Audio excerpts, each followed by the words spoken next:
Good day, students.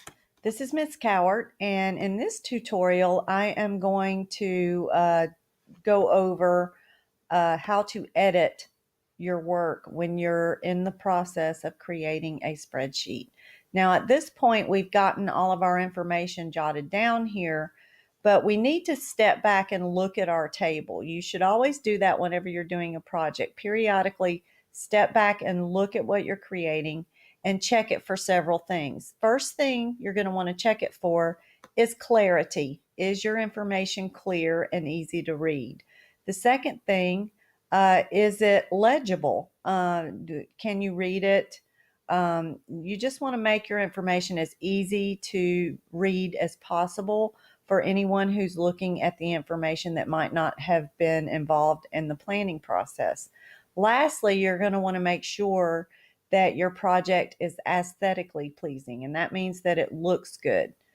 So if you just looked at this and didn't really try to read it, it looks okay. But there are some problems with consistency here. Now, I mentioned to you when we were initially gathering our notes that you're going to have to make 3 decisions on this project. The first decision you're going to make is with packaging. You can use any of the packaging options you want or a combination of any of the 3. And there are 2 other areas where you're going to have to make a decision. That would be in advertising and also in distribution. But if you'll notice here, we included the options for all 3 for advertising and distribution, but we just went ahead and chose a packaging option, which we may not want to do at this point because later on we might want to change our minds.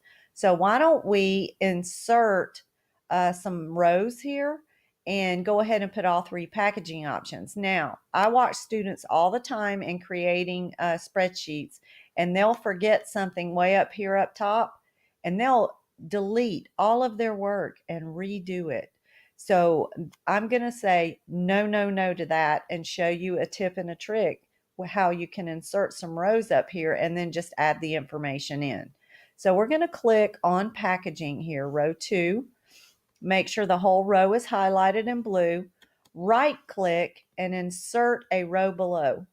Okay, now I'm going to do that 2 more times to leave room for all 3 choices because we had 3 choices for packaging.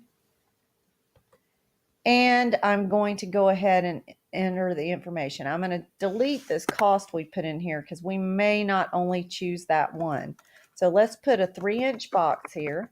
That was our first choice. Our second choice was that we could wrap the ornament and put a ribbon on it. And we decided that would provide the least amount of protection for our ornament, but it is the cheapest kind of packaging. And then we also had blister wrap. That is when the plastic packaging goes around your product, and then there's usually like a cardboard clamshell that clamps it shut, and there's like a little place to hang it on shelves that have hooks. Now, this is a very convenient way to merchandise your product. Okay, so the box was a nickel an ornament. The wrap and the ribbon were the cheapest at 3 cents an ornament, but provide the least amount of protection for the ornament. And then the most expensive was blister wrap, which is 21 cents an ornament. Okay, so now when you look at this, it looks a little better because you can see, I'm going to make this a little smaller. You can see here which items you're going to have to make a decision on. You have options for packaging, options for advertising, and options for distribution. So that is much more clear. Now, there's another big problem with our table, and it has to do with column B. We labeled this column calculations, but as we went through our thought processes, we put options here in the calculations column. So not only do we have our calculations here, we've thrown in all these options. So probably would be best if we split those up. So that means we're a column short. Now, it's not going to look good for us to just simply add that column here and put either the options or the calculations over there. So I would recommend inserting a column, and you do that very similar to the way you add rows. You're going to click on the B column, right click, and insert a row to the right, a column to the right.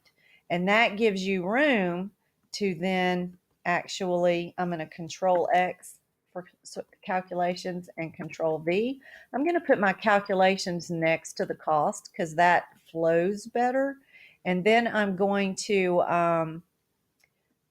highlight all my calculations here, just make them blue. Then I'm going to do a Control X and go to the top cell where I want to paste them and Control V, and it'll move them over. Now that does delete your borders, but that's an easy fix. You just highlight that and border them up with the toolbar.